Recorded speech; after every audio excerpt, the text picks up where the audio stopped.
Malolela, and welcome to the very first Pacific Policy Candidates Debate for the 2020 election. I'm Indira Stewart from RNZ. Kia ora, I'm Petrina Hall from Pacific Media Network. And this is a production in collaboration with both our networks, and it's a privilege to be here today to start off this debate between our candidates. We have Whanoti Agnes Loheni from the National Party, who is standing in Mangere.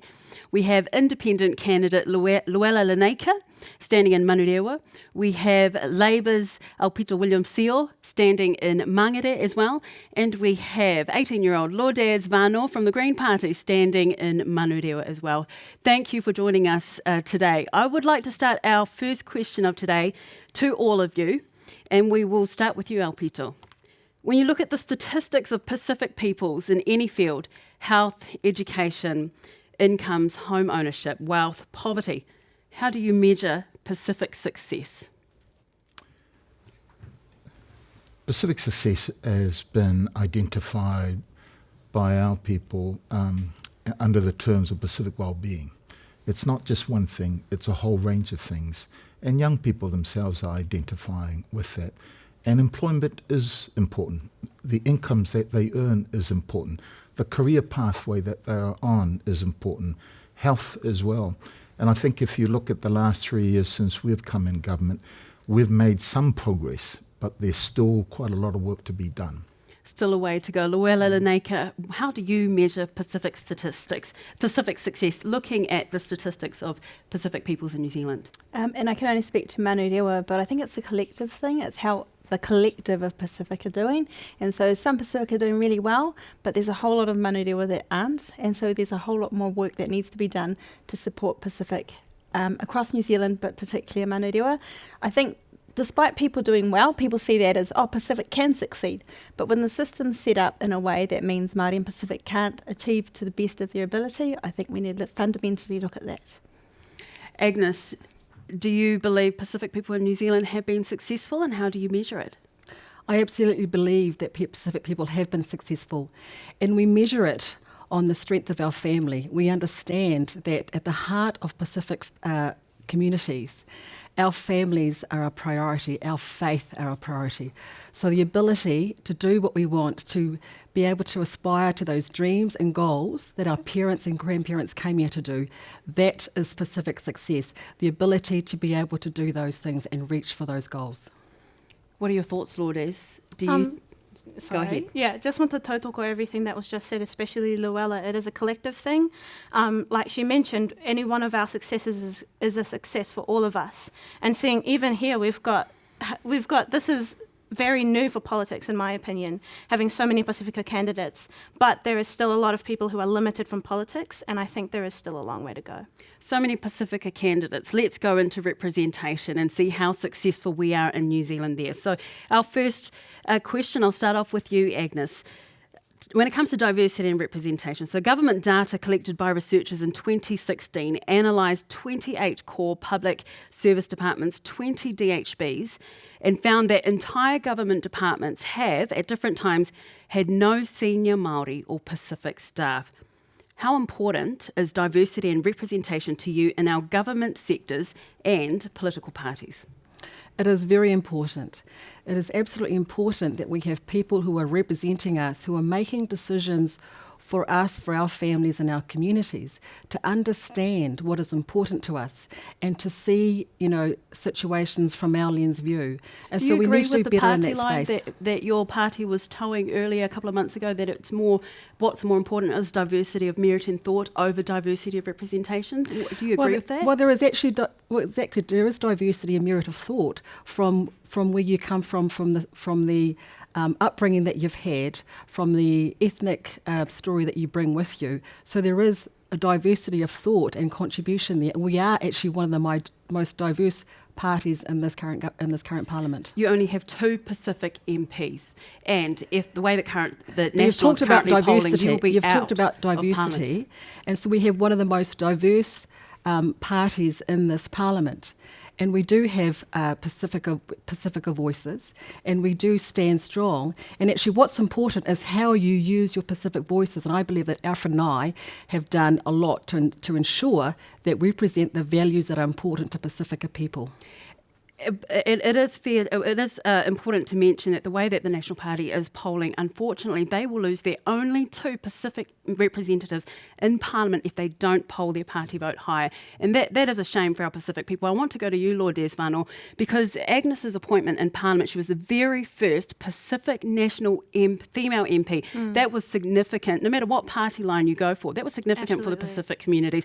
In fact, the day that she said her maiden speech, we saw the Labour female Pacific MPs cross the floor to decorate her with leis. That's how much that meant to our Pacific community. So listening to Agnes's response, I've heard you say in the past, Marama Davidson, seeing her in Parliament inspired you to believe that one day you could be there too.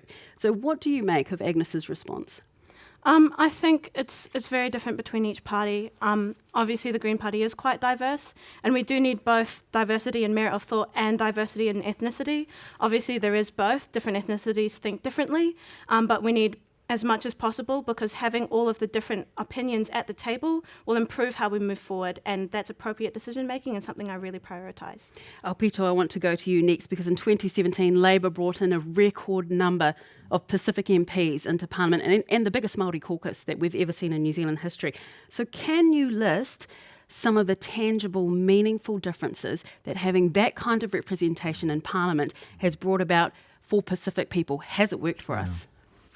Yeah, look, the agitation for Pacific representation goes back to 1986, and we were quite proud of the fact that in 2017 we did get 6 Pacific MPs there. And in terms of tangible, 5 of those Pacific MPs are ministers of the government. When I came in as Minister of Pacific Peoples... Has it made any change on the ground? Absolutely. And there are ways of measuring that. I think if you look at what the Ministry of Pacific Peoples have been able to do in 2017, their budget was 9.3%. 2 million of that went out to our communities. This year, it's 53 million. 28 million of that goes out to our community. But in terms of the work that you see Carmel leading, in terms of addressing inequities, we've started lots more work to do. In terms of work around housing, that Chris Fafoy is also involved in. Lots of houses have been built, about 5,000. We've moved people out from cars and living on the streets into transitional housing, but now we've got to do a lot more work in home ownership. Right. So I can go off and spend a bit of time listing the tangibles, but we've made a good start. But I'm also aware that there's so much more that we've got to do. And we will touch on those subjects: housing, education, employment, jobs. Luella Linaker, you have a mixed whakapapa of Māori and Indian Fijian heritage. So I'd like to ask you, do you think some of the smaller Pacific communities in New Zealand are well represented in Parliament by our current Pacific MPs? Do you have a voice through them? That's a really hard question. I'd like to think that our Pacific MPs do take the community along with them, and so are in touch with those smaller Pacific nations. But from Manurewa, we haven't had any Pacific leadership in the national political space. So the answer there is no. They do need a lot more representation at local government level. Our local board, Pacific make up 36% of Manurewa, the highest percentage of population, and we have no Pacific on our local board. So there needs to be a lot more representation. It's not just about diversity of thought. Diversity of culture is a big thing, because with that comes different thinking. When we think of diversity of thought, it might be pro-neoliberal economics, it might be more progressive economics, but actually culture brings a whole different diversity to it too, and I think it's so important to have that diversity there if we're going to change the system to make it work for our people. Right. No, this is just a yes or no question. Agnes, I want to ask you, and I'll ask the same question to Lourdes and Aupito. Do you have any intentions to one day become the leader of your political party? No. Aupito? Oh, look, I think there's a generation coming through that Yes they'll or no, become leaders. Aupito? No, I don't. If not, is there a Pacific MP in your party that you would trust to be the leader, that you would see being the leader one The time day? will come. It's now much more easier to be the leader. Yes. Can you give a name? No, I can't. Okay. Lourdes, do you have any intentions on one day becoming the leader of your political party? No. And Luella, I'd like to ask you, which Pacific MP in Parliament, because you're an independent candidate, do you think you could trust and see in the office of Prime Minister one day? Truthfully, I think Agnes would be great in the office of Prime Minister. Okay, so we're going to move on to economy, jobs and tax policies in the year of COVID-19. So Aupito, I'm going to start with you here. More than 70,000 New Zealanders have gone onto the job seeker benefit since March, and Statistics New Zealand estimates a further 185,000 people are expected to lose their jobs in the next year. So which of Labour's policies will specifically help ensure that Pacific people are not left behind in those figures? So the work that we've done with the Ministry of Pacific Peoples is fund a program called Tupu Aotearoa and expanded that right across the whole country. And that enables local providers to support those who have lost jobs into finding other jobs, whether it's further training or redeployed. But are the jobs there right now? Oh, look, I think the jobs that have been created at the moment are through your infrastructure and construction industries and the money that's gone out from the Provincial Growth Fund, infrastructure building. I think from estimation, some of the funding that will go into specifically to our churches, we're going to create a number of jobs, up to about 300 new jobs in the construction area. But it's not just about jobs working for other people. I think we also have an opportunity to start your own businesses, and there's support that's available not just through MSD but through Pacific Business Trust to help our young people embrace being in business, whether it's digital, online. Do you have or a figure that you will push for the government to invest into Pacific Business Trust, into small Pacific businesses? We started with a wellbeing budget of 11 million going into PPT from 2019 over the next 4 years. We've got to roll out that money, making sure businesses get that support. How much of that will go to Pacific businesses? $11.5 million is earmarked for Pacific Business Trust for over 4 years. Okay. And Agnes, I want to go to National announce its tax policy aimed at putting $3,000 back into the pockets of the average New Zealander. So this is targeted at middle income earners, many of whom are not Pasifika. Is that fair? Actually, I think it's wrong to say that Pasifika people aren't also in that middle income bracket. There are many Pacific families that are also being successful. That is just Do one. Do you know the average medium wage, average medium income for a Pacific worker? Well, I know that in Mangere it is generally well below the average of about 70k. Your electric, right? Yeah, in Mangere. The stimulus is not the only policy. We have to look at a raft of policies. It is about empowering enterprise for young people, whether they want to reskill and retrain and go into another career or to start their own enterprise. So we've got a number of policies that support, that will back them, that will give them some confidence and some mentoring. That will specifically target Pacific people? Absolutely. Pacific people are aspirational. I've been working with young people. Can you give us created a young group National of professionals into Pacific businesses? Well, we're creating. It's not just Pacific businesses. It is for all young people that want to reskill and retrain, and they will come into that. Pacific people are also New Zealanders that will be captured in this, and we have to be aspirational to say there is Pacific Business Trust, but there is also other support around. Okay, you say that Pacific, yes. I was going to say, yes, it's not just Pacific business people going and using the services of Pacific Business Trust. I think what our approach has been in Labour in the last 3 years, and will continue to be so, is it has to be a targeted approach. Right. So it's not just in that, it's also providing support for procurement support so that they can access some of the contracts that's available through government. But the digital space is an important space. And so we started that work in the budget 2019, but it goes back to the budget 2018 when we started work across the region. And if you look at the median wage, which is currently $954, over 3 years it's increased significantly, close to 30%, and 6% over the last year. Okay, now I want to touch on that median wage because you admit yourself, that Agnes, that many of the Pasifika families in your own electorate will not be captured by that tax policy. So I have calculated this into the tax calculator on the National Party website. The poorest workers will only receive just over $500 in their back pocket, but the average salary of an MP like yourself over that period, you will receive more than $4,000 in your back pocket. So how will you justify to those Pacific families in your electorate that you deserve that $4,000 more than they do? the situation is we're not looking at just one policy that's going to help families in South Auckland. But this is a policy that helps some and not all.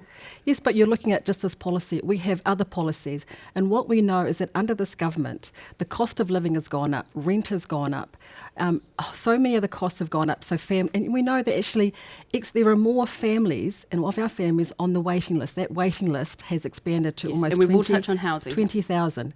So we are going to put some money back in the pocket, but we're not putting, it is the money that people are earning now just to help them along. And look, our families know that the price of, $1.89 petrol up to $1.99. We actually understand that price difference, whether it's extra $20 or $50 a week in petrol a week, is going to have to be a trade-off for something else, something in the lunchbox, replacing holey shoes, replacing holey socks. So everything helps, and every little bit helps. Okay. Lourdes, I'm going to move on to you. The Greens Party, they have their own wealth tax policy. They've also got a poverty action plan. It will lift benefit rates for the unemployed. But what about those who will be able to keep their jobs, but they are in the low income bracket? Will they be better off under your poverty action plan? And how will students, your friends, be better off? Yeah, I think one of the most important things in our poverty action plan is the guaranteed minimum income, which means students and anyone who is not unemployed will get a minimum of $325 a week. I think it's well and good that we've got jobs and things. Those are important, and we've got educational opportunities, but there are a lot of people who don't have access to those things. And so that guaranteed minimum income would help those people when they don't have access to the jobs, but get them to be in that position where they can. Okay, and Luella, I want to ask you, you're advocating for local jobs, Yes. supporting, I saw you responding to someone in your community on your Facebook page, so you told them you're advocating for local jobs, supporting local businesses, including self-employment and small, medium business growth. So how do you want that to happen in your electorate? How do you need that to manifest, to make a tangible difference to the Pacific communities in your electorate? An example I can give you that it already is working really well is our Sikh community. So during lockdown, they gave so much food for free to the communities, the most vulnerable in Manurewa and across South Auckland. And when they come to New Zealand, they're not eligible for any benefits. What they do is they buy a business and then they start to buy and sell amongst themselves and to others. And so they grow their wealth that way. And I really love that model for South Auckland, for us to do that ourselves. And so that is my vision for Manurewa, that we have lots of small businesses that buy and sell amongst themselves and to people in Manurewa, keeping the wealth in Manurewa and growing that here. Rather than going to big corporates, the money then goes overseas to someone else's dividend, but it actually doesn't come back to our community. Right, so keeping in the local economy alive. So I just want to, Definitely. this is a quick yes or no question. How will you be voting in the euthanasia referendum, Agnes? Yes or no? No. Luella? Yes. Aupito? No. Lourdes? Yes. Cannabis referendum, how will you be Yes. voting? Likely no. Yes. No. Agnes? No on the cannabis referendum. Okay, we're going to move on to housing. Aupito, 3 years into Labour's first term in government, and New Zealand still has a housing crisis. We heard Agnes mention the statistics. So the numbers on the housing register wait list have gone from over 5,000 at the end of National's term to just almost 20,000 under the Labour government. Now, we remember Labour were very critical of the National Party when it came to the housing crisis at the end of their term, but the numbers are worse after 3 years in Parliament. What happened? Oh, look, I think what people need to remember is we inherited a crisis that the previous government refused to acknowledge. We have heard that excuse come from Labour a lot in the last 3 years, but what have they done? And that's these important figures to note. have quadrupled So in 3 years. What has happened is you also had a culture where people were turned away when they were asking for need, whether it was through MSD or Housing New Zealand. And what we're seeing now is people coming out of the woodworks. So you're putting those figures down to more yeses from Labour that will help you, is that what you're saying? Sorry? You're putting the increase of those figures down to Labour saying yes to more people to offer help. What I'm saying is a lot more people who needed help and didn't get the help previously now have the opportunity to step forward and receive that help. And so what's happened is people are now put into social housing. We've also had to increase the number of transition housing so that we can take people off the streets and out of cars. But long-term for Pacific peoples, it's about owning our own homes. And that's the goal here. So yes, we've built about 5,000 social housing, and I think the Minister of Social Development has now added another 3,000 in terms of growing transition housing. but the population continues to grow. The need is still there, and we're not going to shy away from that. That's work that we've started. We've got to keep moving on. And it's fair to point out, Aupito, because Kiwi Build failed for Labour, and they failed to deliver in terms of the number of houses they said they would build. But I want to talk about this. Well, it didn't meet our expectations. I think our expectations, we wanted them to Too act quickly. ambitious? You could say that, but the reality is we've started the work. And we'll continue on it. Just because you set the target for the moon, for the stars, and you reach the moon, doesn't mean that you give up on that. But this is the reality when you have campaign policies that you promise on. This is the reality that voters hold on to when they're standing there in the voting booth. They are relying on that reality of this one day becoming true for them. I want to ask about your housing development just quickly in Mangere, Beta Mackenzie Drive. A question that came from a social media call out that I put out for this debate, and one of your local residents wants to know, why are they building 30 one-bedroom homes versus only 6 four-bedroom homes, knowing full well that the majority of our Māori Pasifika families out here have more than 4 people in a household? Is it gentrification in your neighbourhood? The line of people that have asked for houses have predominantly been one-bedroom houses for Mangere. But the overall, it is 10,000 houses over the next 10 to 15 years. So that's why there's only 6 four-bedroom houses there, and the rest of them have a mixture of 1 and 2 bedroom houses. Right. But we'll continue to roll that out in the next 10, 15 years. That's in the plan. Okay, and Agnes, if a Pacific family renting a home in your electorate in Mangere becomes among those forecasted to lose their jobs in the next year because of the pandemic, what would National do to ensure that they could still afford to live in their home? How affordable are the homes in your electorate? The price has gone up, no doubt, and as we have said before, the price of rent has gone up on average $50 across the country, and of course what's that the is going to average hit. price of rent in your electorate for like a 3-bedroom home? Oh, it'd be $550, something like that. It is definitely going up. And the issue is that we have to build more houses and we have to build them quicker. And the one thing that we want to do in the national government, in the prior national government, was we wanted to reform the RMA, because that is the biggest barrier to actually building houses and building them quicker. And so we've had a plan of houses that have been built. They were started under national social housing that's come online at the moment. But we need to do better. We need to get it faster. That list is not acceptable. None of us here want to see a list of 20,000 people waiting for a home. That is not good enough, and we need to reform the RMA. And I'm glad that the Labour government has finally understood how the RMA has been a big barrier, and they took steps for COVID to start to make changes in that space. The average price of rent, which you were close to for a 3-bedroom home in Mangere, is $535. The COVID-19 job seeker benefit rate for a full-time worker is $490. Some people can't wait for houses to be built. Will National make a commitment to lift that benefit rate? I'm not making commitments here. Would you at advocate, this would you point. push for your Pacific families in your electorate? Would you advocate I would be for that? pushing to ensure that we can do the best thing for these families, and the best thing to do is don't put in laws that lift prices up. Food, petrol, rent, all those other costs, that's what makes it really expensive too. Luella, if you're advocating for warm, dry, affordable homes, I've taken this from your Facebook too, for everybody, including a housing warrant of fitness, and interestingly, capital gains tax on a non-family home. So we've heard Jacinda Ardern say that as long as she's Prime Minister, she's ruled that out. Looks like you won't get it under a Labour government. Considering both the National Party and the Labour Party's record over the past 12 years, as an independent, which party would you trust the most out of National and Labour to deliver that for your community? I'll say Greens.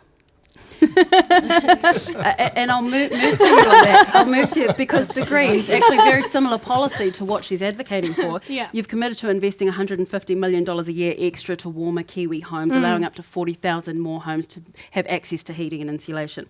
So how will you, but you've got this Building for Climate Change program. Yeah. So how will you convince Pacific families whose number one priority is to put a roof over their family's head, to feed their kids, how will you convince them that building sustainably and responsibly is a priority?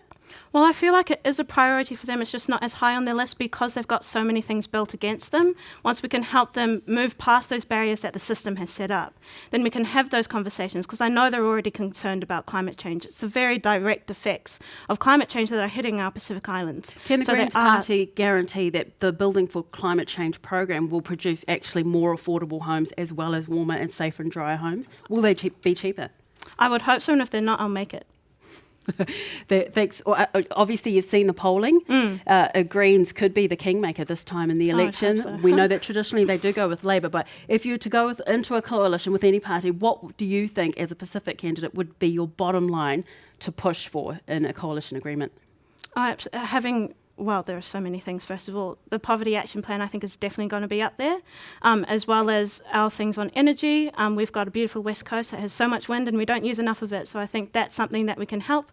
And then that'll limit people from having to pay so much towards other bills when they have to be looking after kids, and stop them from choosing between rent and food or groceries or petrol or paying the school fees and things like that. Okay. Indira, can I say about the capital gains tax? Yes. One of the big things for me is our Māori and Pacific communities, every dollar they earn, for those that don't have property, which is 72% of Pacific, every dollar they earn is taxed. As soon as you're able to buy property, all of a sudden you're in this category where you don't pay taxes. And the inherent unfairness in that, I think, is what is fueling part of the speculation in the property market. I think the housing crisis has been a long burn since Rogernomics in the 80s, and now it's just gotten a whole lot worse. The fact that we use the market to determine the housing needs of our population, and government stepping out of that space, has created this position where we're letting the market determine. But the market isn't just supply and demand. And it's not your market, isn't it? No. It's middle income market. That's right, and higher. So there's a small portion of the population, 10% of New Zealand own 59% of New Zealand's assets. That are determining that. That's right. That inequality and so gap. that's why it's important for me to push for capital gains tax. And I know Labour said they're not going to go there while they're in government, but actually once they're with another party, that may change. And that's a bottom line for you as an independent candidate. Absolutely. Right, okay. And that point about home ownership is really important. It underpins everything that I'm trying to do in terms of Pacific well-being around housing, because it's not just about living in a house. It's about being able to afford paying the rent. It's about earning good incomes. It's about being able to support our young people so that they have stability in that community that they live in. And so these things are, I'll say, we inherited crisis that we're working on, that we're addressing. We haven't shied away from it, but we're also realistic that many of the challenges that our people face requires long-term work on it.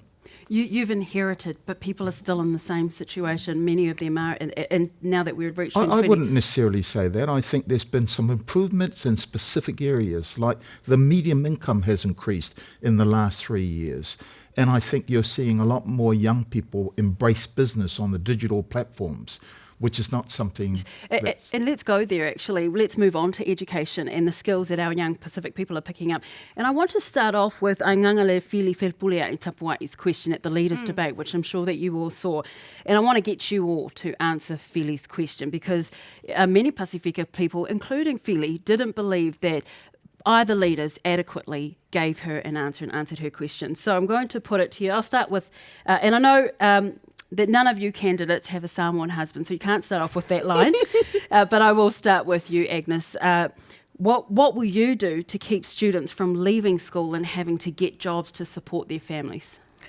I think that story that was highlighted by Anganga, and it's not the first time this has happened before, but it's been highlighted, and it is the tragedy that these students had to make a choice.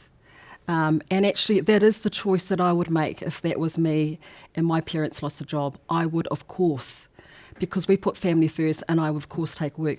The issue is that the education system is broken if the students have to make that choice. So we what need will a National system put in place to make sure that they don't have to make that choice? Well, all our students had to learn from home during lockdown. Education, with the technology that we had, and fortunately National rolled out fast internet across the country, is that we have the ability to do some teaching at home, and parents had to become the teachers. So we do have to access the technology at hand, plus we have to have some flexibility. And so that learning is not a one-size-fits-all, that it is something for that child, for where they are at, regardless of their home situation, where they're from, how old they are, any other factors. So just to be clear, are you saying if they have to go out and get jobs that they should still have an opportunity to do some home learning? Is that what you They have to have some choices. They have to be able to have some other choices so they are not left behind. Okay, so And we more understand- choices rather than just school and a job. Yeah, more choices, some flexibility about how we teach. Okay. So it's not fixed to 9 to 3 at that particular classroom. Okay. Luella, how would you answer that question? I think it's a really good question. It was a really hard question too. I think one of our greatest strengths, Pasifika Māori, is our love for our family and our community. And that becomes a disadvantage in these circumstances because it means that we will give what we can to our families. So I feel for our youth that would do that, and like Agnes, if I was in that position, I would too. I think a lot of friends that I've grew up with that didn't do well at school went back in the early 20s to Polytech or to university and they flourished. Sometimes it's a timing thing, so 2 things I'd do. Enable other opportunities through education, and it might be at another point in their life, a few years down the track. But also I really like the idea of a universal wage, particularly for families, so that they can afford to just be good parents and raise great kids. Okay. Aupito, both Luella and Agnes are right in pointing out that this is not new in our Pacific communities. It was happening before COVID-19. Obviously, it's magnified by the current pandemic. So how would you answer Philly's question? Oh, look, I constantly reach out to the young people. So there is an issue in the gap between transitioning from high school, whether it's to tertiary or to employment. In this case, it does happen at the moment. And with COVID-19, it wasn't just about parents asking them to work. It was also the cancellation of Polyfest, not being able to move around and not having to, study online because there was limitations in the ability to do that. So what I've been asking our young people is to consider also the free trades and apprenticeship scheme, an opportunity where you can learn and earn at the same time. But the other element of that is I've asked our church leaders, we've got to identify which families are experiencing hardship and struggling, because I suspect that those who may have lost jobs, many of them have never applied for welfare support That's from what you MSD. suspect. So I've asked them to take the lead, make sure that we're engaging with those families in need so that they receive the information about what they should be receiving in terms of support, whether it's MSD, from their health provider or Pasifika Futures. The support is there, but sometimes the information isn't getting out. And so that's going to be ongoing discussion. We're doing it online, Zooming with church leaders, but we've also got to get the message down to our parents. Ultimately, I want our parents to be supporting and sacrificing to ensure that our young people complete their education. And part of the role that we as a government have done and will continue to do is to provide those opportunities with training and further education. You mentioned a learn and earn opportunity. Nash and Agnes talked about flexibility in terms of learning. And isn't this heartbreaking that in 2020, we're still seeing Pacific students, Pacific young people, not having a choice when it comes to the economic level that their families are at after decades of having Pacific MPs in Parliament. And I want to go to you, Lourdes, next. I will come back to you if you want to respond to that, Aupito. I mean, you are 18 years old. You're closest candidate here to Philly's age. Tell us what you're seeing.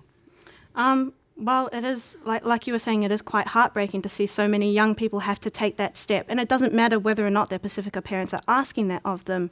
I know most, if not all, the Pasifika young people I know would do that automatically just because it's in our culture. And I think, yes, there are problems with our education system and accessibility to it and opportunities that come out of it. But that's not the inherent problem right here. We need to acknowledge that there are families who don't have that choice. They have to move out of education so that they can support each other and live well. And that's why the Poverty Action Plan would be a really nice way to make sure people don't have to really apply for the benefit and go through that really, really horrendous process where you are picked apart, and you will have a guaranteed minimum income, and we'll make that process more dignified so that there is no questions, like if you need the help, you will receive it. Lourdes, have you had friends that have had to leave school? Yes. Yeah. From this year? Yeah.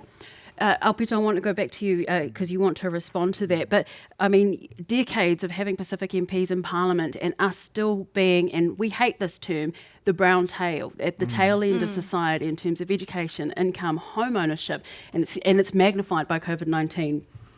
Well, I think decades of having MPs in Parliament, this is the first time that you've had 5 Pacific MPs who are ministers and are actually able to do something about it. But we also realise that the evidence shows that you're not going to be able to bring about these changes overnight. So we're not only looking at 3 years, we're looking 30 years. And the budget that we established in 2019, the wellbeing budget, that was about laying strong foundations and to build on that. Unprecedented money was invested in that. And what our young people told me was languages and culture is important, economic prosperity, not just working for other people, but owning your own business, healthy, resilient population, as well as the future is theirs, and how do we support them to achieve and accelerate in all the areas, and not try to confine them in a box, but broaden their horizon and provide those opportunities for them to own their own businesses and be able to be the designers of their own future. I want to ask, because all the electorates that you represent in the highest deprivation bracket in New Zealand with the biggest Pacific populations, in 2017, Labour gave you, your electorate gave Labour the highest party vote in the entire country. It was 69.1%. So what has the government done to give back to those loyal Pacific voters, not just from 2017, but over the decades? Yeah. But you see, we've only been in government since 2017. You can only do things if you're in government. And when you've started the work with unprecedented money in 2019 and in this budget, 195 million in 2020, that now allows us to begin the work in foundational stuff that will endure for the next while. And as long as we're able to continue moving on that, we can make some progress. But different governments have different priorities. This government has taken on board the evidence that we've got to target support to Māori and Pacific. Other governments have not done so. They've done the sprinkle, see how it goes. Everybody's the same. And that's not the case. Agnes, I want to get you to respond to that because there was National's record, of course, but do you think the Labour government has fairly rewarded its loyal voters, particularly in your electorate, for their votes? No, I don't. There's a song that I won't sing, but we all know the lyrics. I believe that children are our future, teach them well and let them lead the way. And so, under national government, we actually did increase NCA level 2s for our Pasifika students 30%. Level 2 is the minimum level that we need them to get to progress to further training or work or studies. And so that is something we need to be able to measure progress. And so that's what we've put in place. And we know that we need to do more. Education is the most important area for me because that is where the most transformation can happen. Are you in favour of Labour's policy to scrap the decile one system, the decile system? I'm in favour of any policy that is going to do better for our students. And if it means better targeted support, getting smaller classrooms, making sure that we put better infrastructure, flexibility and choice for our parents, because we need to do better. We did get some way in national, but we need to do better. And this is the most important area because long term, for our communities, it is still education. That is where the most transformation comes from. Okay. Can I ask a question? Yes. The NCA level 2, was that, did that then correspond to university entrance, or was it the level 2 that pushed students into hospitality? It is getting them to a point where they can get to the next step. They were at 50%. We got them to just under 80%. That is progress. We want to see progress. It is, but it's locking our kids into jobs with really low pay. I mean, I saw it at my school at James Cook. We're giving them some choices. But not every student is going to go to university. No, but not every student is going to go into trades. If they're only going to get into jobs that are going to give them a really low pay, and that's what they're going to be stuck with. And I always say the first job leads into your second, into your third. I've also started at the bottom. And so you've got to give them some opportunities to get their foot on the ladder But and then work, and then give them some opportunities along the way to upskill and to retrain. But I think we've made it despite the system.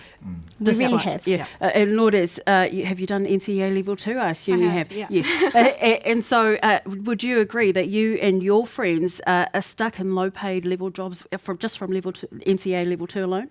I think there is that happening a lot, especially in South Auckland. There are heaps of kids who don't have the opportunity or have to, like we were just saying, they all have to leave school to go and look after their families because that is what comes first. So I think there is limitations because of only completing level 2. I think the opportunity should be a lot more broader. Okay, and we have to move on to health and get through as much as we can. Aupito, when it came to COVID-19 and this recent cluster, we saw the Pacific community mobilise like never before. And the government poured tens of millions of dollars worth into the COVID-19 response in South Auckland to ramp it up. But why don't we see that same urgency when it comes to tackling diabetes, NCDs and other diseases where Pacific people are dying at higher rates than any other ethnic group in New Zealand? The health system that we inherited when we came in, it was underfunded, under-resourced, not only facilities, but there wasn't sufficient workforce. So what has Labor done? And so what we're doing is we're restoring the funding, making sure that we've got quality facilities, making sure also that we're growing the workforce. Some of the projects that were addressing diabetes going back during the Helen Clark times were removed under the previous national government, and now we're trying to restore it. But the approach I've taken is a Pacific wellbeing approach, where I'm asking our health providers to take the lead and government agencies to help facilitate that by investing in the work that they're doing. Agnes, I want to come to you. The international gateway to New Zealand sits right in Mangere. This is where in South Auckland, this is where a significant number of managed isolation and quarantine facilities are. This is where we saw the most recent outbreak. This is a community that is vulnerable more than others because we're right at the gateway where the COVID cases are coming. So National wants to put in a dedicated border protection agency to better protect New Zealand from COVID-19. Will you push for Pasifika voices to be in leadership positions in that agency? Absolutely. I'll be absolutely pushing for that. And they should be in every agency. Luella, you want to see government resources and funding going into organisations that are actually making a difference to people's lives. How would you target funding in your community to lift the wellbeing and health of Pasifika? So billions of dollars comes into South Auckland and things in South Auckland aren't improving. But there are some small community organisations and some of our marae that are making a huge difference. People call them at 11 o'clock at night, they'll go out and they'll do the call out because our current providers shut the door at 5 o'clock. It's those organisations that we know that the families tell us are making a difference in their lives that we need to fund better. They live on contract to contract, and often the metrics means it makes it really hard for them to deliver outside the box, but they do it anyway at their own personal burden, often for staff going out late at night. And so that's who I want the funding to go to, those that are proven to make the difference, not the ones that can do the fancy tick the boxes. The bureaucracy. Yeah. Straight to the people. Lourdes, the Greens say they will investigate a levy on sugary drinks to fund dental care. But what about the number of liquor stores and fast food restaurants around your community? Shouldn't they be looking at regulating those businesses in some way because of the health statistics among Māori and Pasifika? Absolutely. I think we need to be looking at absolutely everything very critically. I just want to build on something that you've just said, Matua, about what we have inherited. And I think it's more than the systems we've inherited. It's the system itself. It's very colonial. It's not built to address our problems because we are Pasifika. We are Māori. It's built for Pākehā people, and that's what we need to start talking about. But while we are figuring out how to address this, and most Indigenous people already know how to address this, we have to introduce things like the Poverty Action Plan and like things that will support people while we take care of the things that have pushed them into those corners. So yes, back to the question, absolutely we need to look at those things. The urgency that we've seen in COVID-19, I mean, where was that when there was a measles outbreak in South Auckland that could have presented all those deaths in Samoa? It's systemic failures in our system over many years. And frankly, what's happened here, it's hit home where we're seeing unnecessary deaths. I think the Health and Disability Systems Review gives us an opportunity for the future government to look at how do we change the system so that the support actually gets to the very people What that need that it. review pointed out was the inequities Yeah. that exist in the health system, which saw it devastate Pasifika community and our region, because that is where the gap is. Failed vaccination programs in South Auckland, no capable teams, communication wasn't adequate, confused response, lack of immediate action. If it had happened in Epsom, would the response have been more effective? Oh, look, every community will tackle these issues according to how they feel quite strongly about it. Over the many years, we've tried to make sure that we have Pacific peoples at the governance of the county's Manukau District Health Board. And Lourdes is correct, we've never had the opportunity to be able to inject our own cultural intelligence in a system that delivers well-being or wellness for our people. And I think we've got the opportunity. And what we've tried to do is put Pacific peoples who are professional, but who also understands our cultures and the challenges that we face in leadership positions.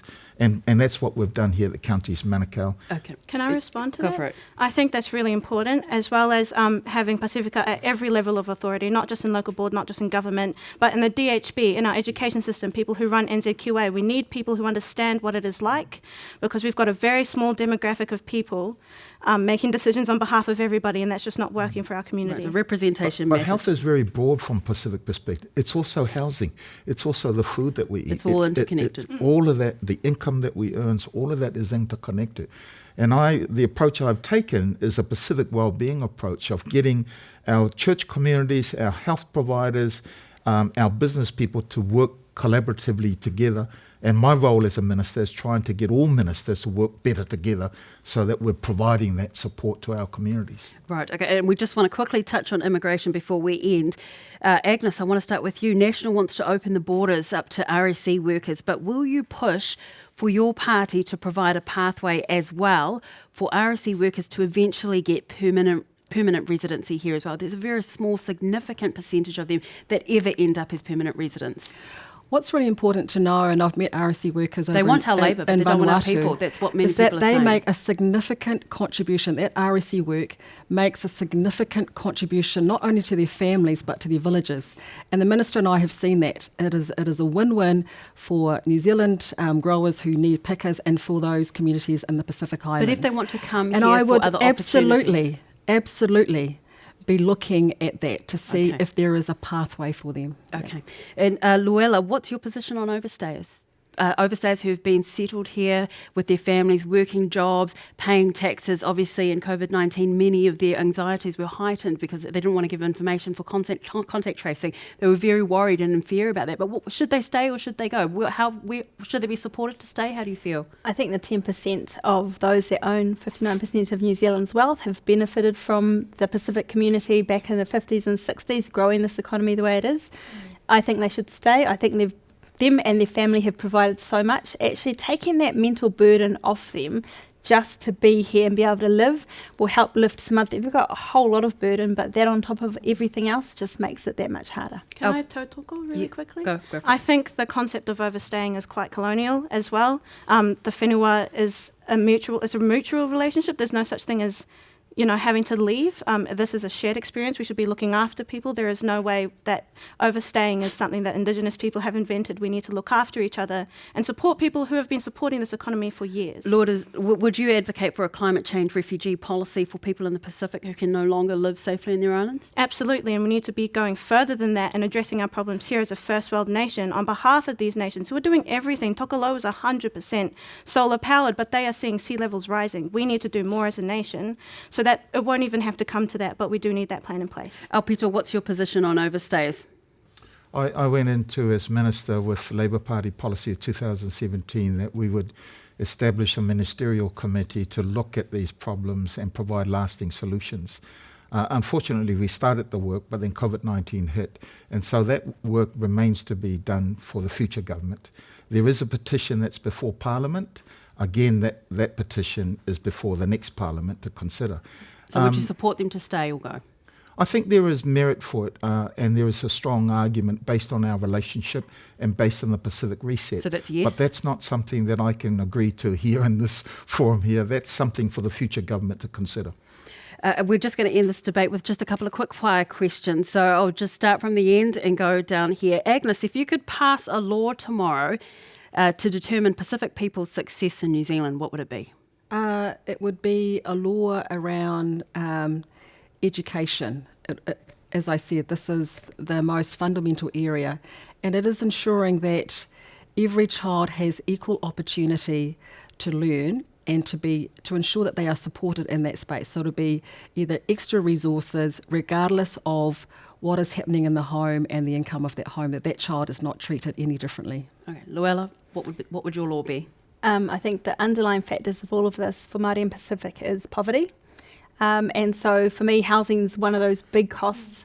If 72% of Pacific don't own their homes, they're at the mercy of property owners, and the rent is going up even though interest rates are going down, and we haven't seen them tracking down. They've still been going up.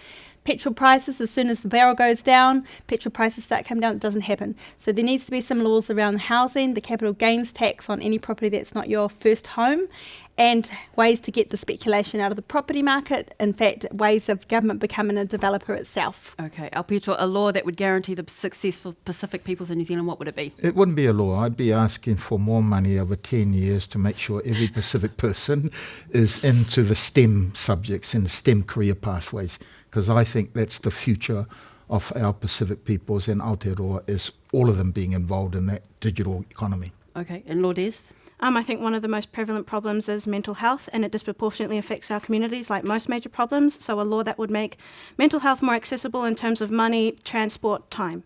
Okay, and we started the debate on diversity and representation. We're going to end with this quick fire question, starting with you, Agnes. If you could name a Pacific MP in history that has made the most impact in government for Pacific people, who would it be?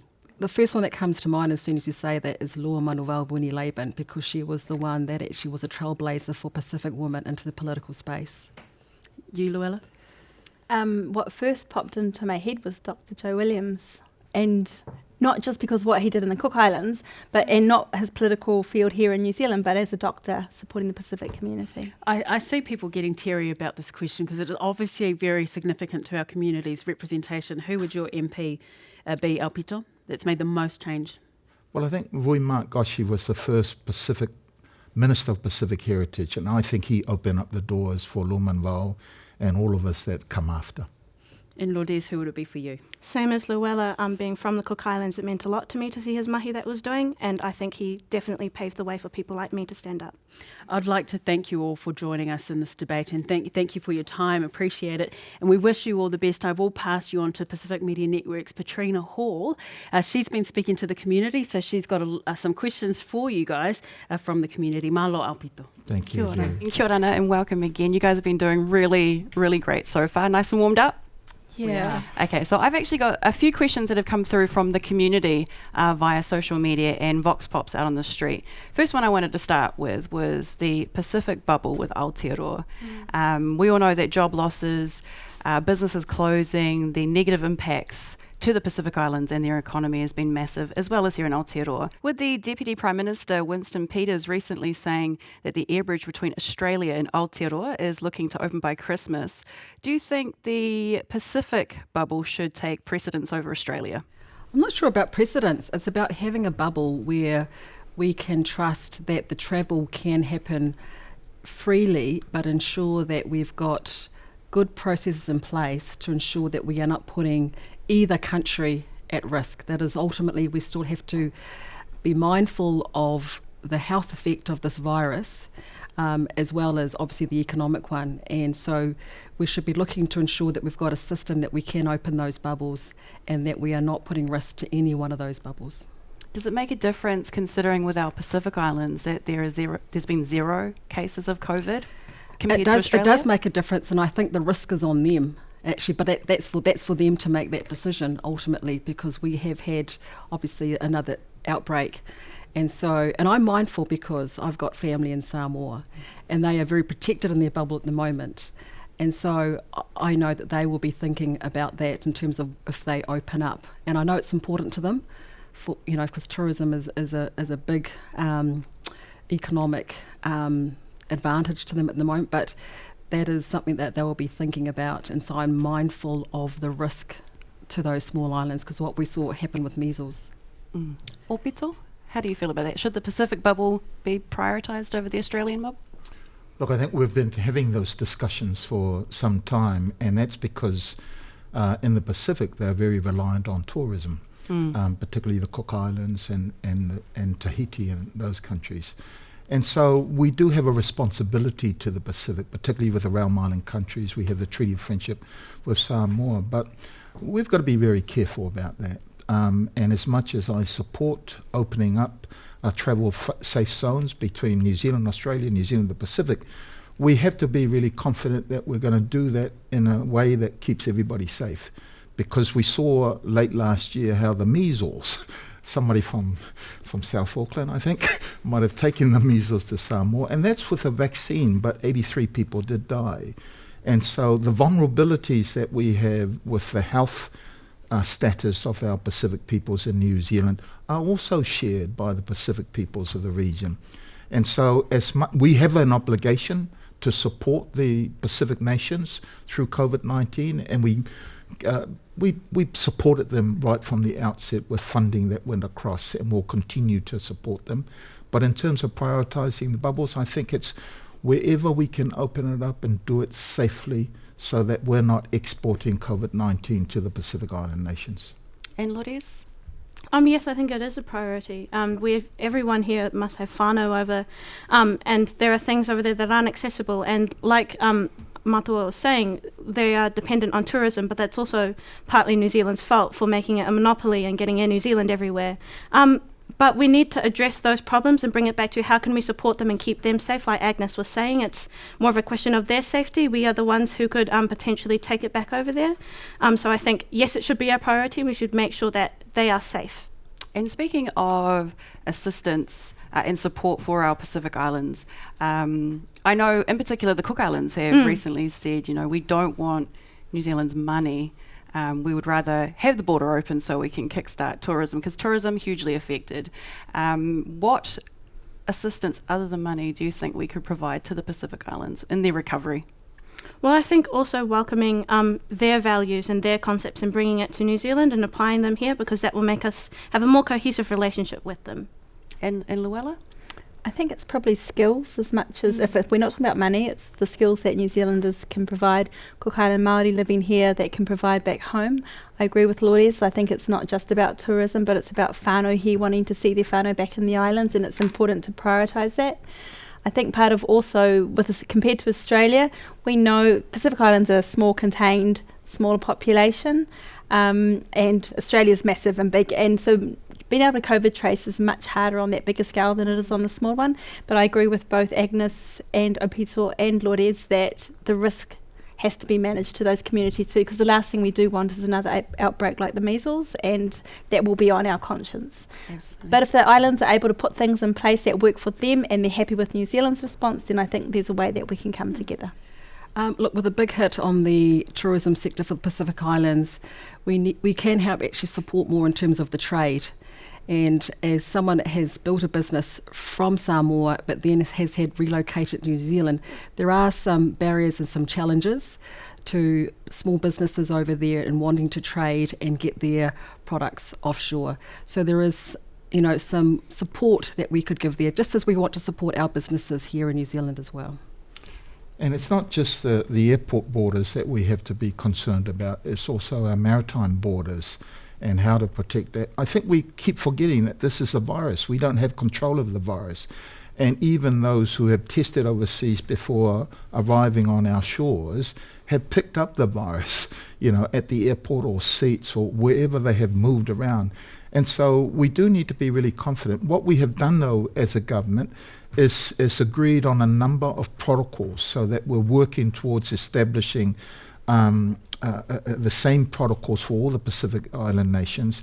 And once people are feeling confident about all of that, I think the time will come where we can ensure we open up that border. Would you have a time frame on that? No, and that's a time, nobody knows what that is, and you won't get the Prime Minister agreeing on that. But to your original question about it's not just money, yes, it's not just money. We also are engaged at the health sector level with their head of the Ministry of Health, talking to our officials here, providing that expert advice, but also this equipment that we can provide to support them.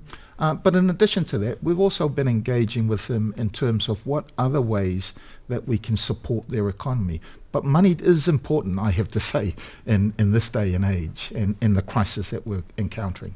It is. Can I just agree with Agnes too on trade? I think we need to support them out of dependence into independence. And in this new COVID world, what does that look like if tourism isn't the way that they're going to be able to run their economy? How can we use some of those small local businesses that are doing so well? And there's so many good examples of that: coffee, chocolate, vanilla. How do we get that into the New Zealand market? How can New Zealand support that to be marketed in other places around the world? Our Pacific Reset policy, if I can just say, that gave us an opportunity to lay that foundation so that New Zealand for the first time is acknowledging that we are a Pacific nation and that we do have these responsibilities and moral obligations to be supporting the Pacific. It would be under this government, and we've determined that we would not abandon the Pacific in their hour of need. And so at this moment, we're also not only bidding for vaccines for the New Zealand population, but we're also bidding in collaboration with Australia to make sure that we can have a vaccine that's available for the Pacific Island nations. Nice. You've spoke about responsibility and morals. When it comes to climate change, because we've only just touched on climate change just a little bit, I wanted to talk to Lourdes about this as well. We've just recently celebrated Tuvalu Language Week, and they're an obvious victim of climate change in the Pacific. Do you think New Zealand and our government is doing enough to help the Pacific? No, and I think... And why? I think that's an important part to acknowledge, because we are a first world nation and we have put the Pacific Island nations, we are part of the people who have put the Pacific Island nations in that position where we are a first world nation, we are westernized, so we've done a lot of the bad parts towards climate change. We're still contributing to it. I think we need to be a lot more bold on behalf of these nations who, like I said before, are doing everything they can, but they still have to face the very brunt of it. And Agnes, how do you feel about that? It is, for Pacific people, the land that they come from is, how we describe it, it is their heartbeat, it is so much a part of them. So we can understand that is an anxiety that they have. And I just really think that, Lourdes, your voice has been really wonderful, and along with many of our young Pacifica people who we say don't engage, actually in this place of climate, they have really engaged, and this is where they want to put their voice. And so thank you for that. So look, it's one of those things where we talk about priorities. It is important, but so is the ability to live and to thrive and have opportunities for your children and to reach those goals and aspirations that you have, and our values that underpin that. So it is important, but I guess it's around priorities, like, amongst all other things that are important to us. And Aupito, under the current government, do you believe we are doing enough for our Pacific homelands? Look, I think in everything we've done in the last 3 years, we've made a fantastic start, and I'm proud of the start and the work that we've done. But like everything, they take time. And that's why we continue to say that there's still a lot more work to do. The Pacific Reset gave us an opportunity not only to recognize that Pacific leaders themselves in the region must lead this work, but we have an obligation to provide support financially, as well as to help amplify their voices at the international stage. Because at the UN level, when they're looking at the Pacific, they're only looking at seeing dots in the ocean. And so we do have work to do there. We boosted money under the Pacific Reset in 2018, but that money that hadn't been there to be able to allow Pacific nations to direct what their priorities are, and for us to work long term over a 3-year period for that money. But more importantly also, we recognise that we do need to engage and consult with the Pacific leaders on an ongoing basis. The commitment that I made, as well as the Prime Minister, on behalf of New Zealand in 2017, is that we will stand with the Pacific to defend their right to live on their ancestral land. And we will work and support them with the resources and infrastructure that they need in order to build adaptation, but also to mitigate. Because when I came in 2017, I said, let's see how we can move people from the Pacific into New Zealand. But in actual fact, after consultation, the Pacific peoples themselves says, no, we want to live on our island homes. We don't want to go anywhere. And if we did travel, we want to come back to our homes. But climate change is a global issue. It requires all governments to play their part. And for New Zealand, I think the carbon-free legislation that we enacted last year sets us on a course to 2015 to reduce our carbon emissions. But Labour will also now, a policy that we announced more recently, was that we will move forward our goal to be using renewable energy from 235 to 230. And that's largely because of agitation from young people like Lourdes and others, that we do need to move quickly around climate change. But New Zealand has a role not only to support the Pacific, but to also champion the Pacific in the international arena. Nice. And speaking of young people, our young ones, this one actually comes from the Oamaru community. A community youth advocate, Melissa Lama, she posed this question. She would like to see specific funding for dedicated mental health programs for the city students that are actually prioritising their cultural needs as well. She also said Pasifika and the South need government to ensure practical mechanisms are in place. What needs to be put into place to support the Pacific community's mental health needs, not just in the bigger city centres, but in the smaller regions like Oamaru? Agnes, I'll start with you. Yeah, that's a really good question. We are putting some significant investment into mental health and a dedicated mental health minister. And we have put a very ambitious target of, 0 suicides. And people may ask, that's putting a target on your back, but it is saying that we actually take this very seriously, that mental health is as important as physical health. And I was hosting a panel of young Pasifika men to talk to them about mental health, and it is one of the things that they find is being able to find the space to talk about mental health without feeling that they are not seen as strong, as being, strong men to talk about it. So it is about breaking down some of those barriers, ensuring that we have got those programs in place, but it also needs to start at schools. It actually needs to start at schools. So families need support. Families don't know how to talk to their children about mental health and some of the anxieties they are facing. And businesses need to also be supported, because actually that's been a high area identified in terms of mental health needs. So it needs a raft of areas, and actually we also need to support the workforce, because that is one of the areas that we are lacking in, is to have enough people to be able to work in that space, social workers, navigators for GPs. So that's what we're focusing on. And Lourdes, I know that you're an advocate for mental health, especially with our youth. Do you think that there is enough, I suppose, professionals that can cater to the specific cultural needs in the smaller regions? Are there enough of these professionals there that can cater to the needs? The short answer is no. There's hardly any that are available and accessible in the major regions as well. I think we need to, again, it comes back to representation. We need people who understand what it's like to be Pasifika, who understand what it's like to go through similar trials and similar problems like most of us will have. And that's really important in finding people who understand you and can help you address those problems also in your cultural way, so you don't have to decide between getting mental health or prioritising your culture. And Luella, what do you think needs to be put in place to provide for the mental health needs, not just here but smaller regions? I think there's a multi-horizon approach, and Aupito often talks about long term. So I'll start at the long term, because that's how young our babies.